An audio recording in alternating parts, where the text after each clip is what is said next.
Hello, welcome to this video produced as part of the Further Maths Support Programme's material for A-Level Maths and Further Maths. This one focuses on work energy and power, and in particular on conservation of energy. We've seen that if a ball is dropped from a height of 10 meters without any other interference like air resistance or anything of that sort, then its potential energy from the point at which it's dropped is converted into kinetic energy realized when it strikes the ground. This is a demonstration of conservation of energy, and it applies when there are no other forces acting other than gravity. But that can be generalized, as we shall see. But for the present, we're talking about the conservation of mechanical energy, and it applies when the only force doing work on a body is gravity. In that case, the final mechanical energy is equal to the initial mechanical energy. Let's consider again a similar case. A ball of mass 0.3 kilograms falls from 4 meters. We're calculating the change in potential energy, and we're assuming that air resistance can be neglected. So let's begin. The change in potential energy is given by the usual formula. So we have the mass times the acceleration due to gravity times the height, which in this case is 4, and we would normally take g as 9.8. So that formula is translated into numbers, and there's the answer. Now 11.76 we shall take on with us in this calculation, but remember that there is a factor 0.3 included in it, because that's of some significance in what follows. So the change in potential energy is 11.76 joules. There's the answer seen in context with the units. Given that change, we can now go on to calculate the final speed of the ball. So by the conservation of energy, this is all converted to kinetic energy. So if we say that the ball has a speed of v meters per second as it hits the ground, it will be the case that a half times 0.3 times v squared is equal to the energy which we had at the beginning, which is the potential energy 11.6, all in joules. Now I did say, remember, that there was a factor of 0.3 in that 11.6, and you can see it would cancel.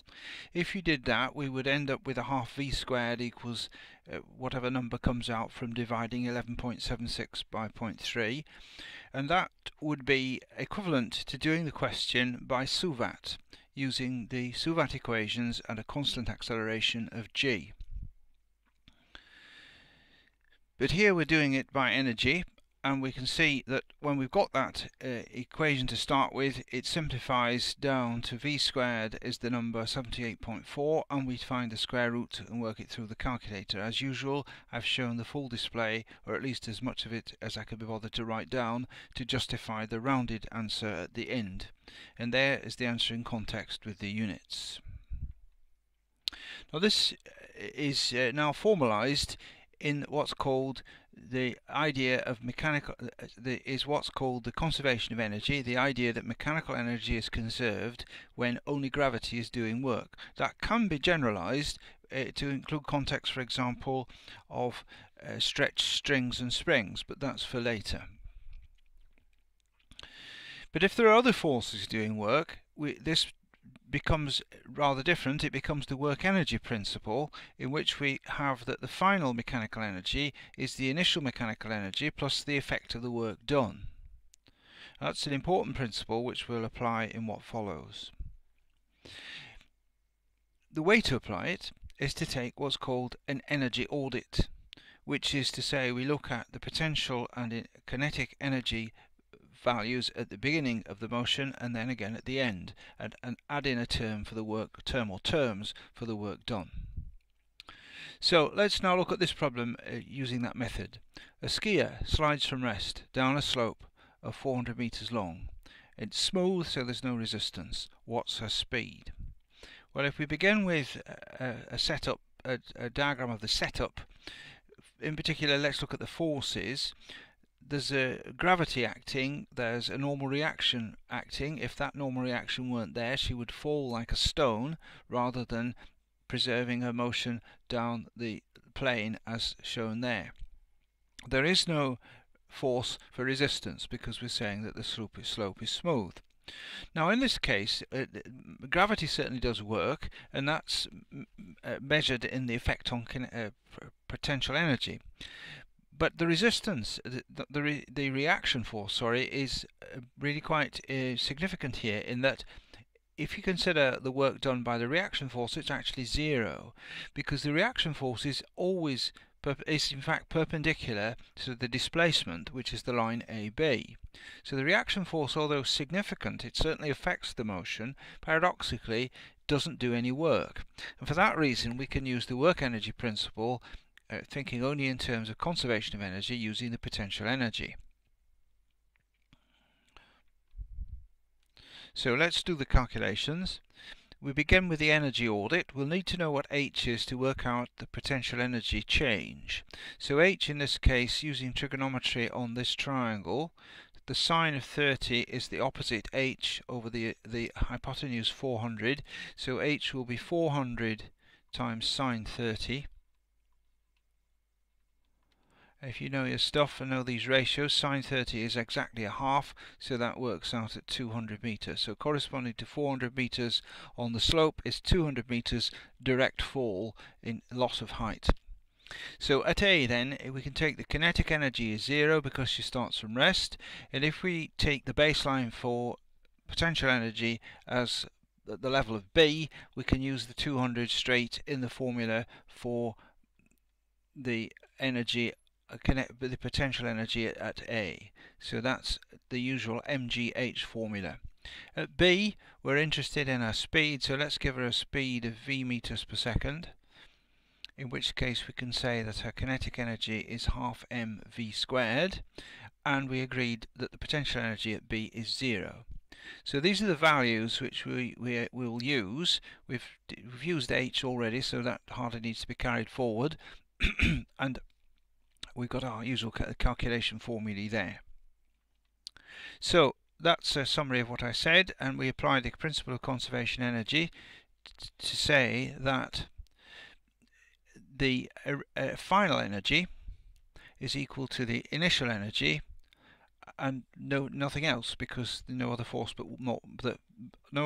other than gravity does work. So if we put the numbers into that, we can solve first of all for v squared, cancelling the m's. We'll see why we've not been told the mass now, because it cancels out. We put in the g as 9.8 and the usual calculator routine, giving us an answer 62.6. So her speed at the bottom, there we are, the answer in context is 62.6 meters per second. Let's continue the problem now. At the bottom of the slope she continues on rough level ground. Since it's rough, this time there'll be a frictional force, and we're told what it is. It's this 0.25 mg newtons, so there it is shown on the diagram. There'll also be a normal reaction as usual and a weight, but in this case, as she's moving horizontally, there'll be no work done by either the reaction or the weight. So it will slowly be a matter of work done by the resistance and change in kinetic energy. So initially she'll have the V that we calculated in the earlier part of the question, and finally she'll have no speed because she comes to rest. So if we put in that information, notice that for half mv squared I've put 200 mg, because the earlier equation allowed us to find half mv squared by saying it was the same as 200 mg. That is to say, the kinetic energy at the start of this section of motion is exactly the same as the potential energy was at the beginning. That saves us using the awkward numbers.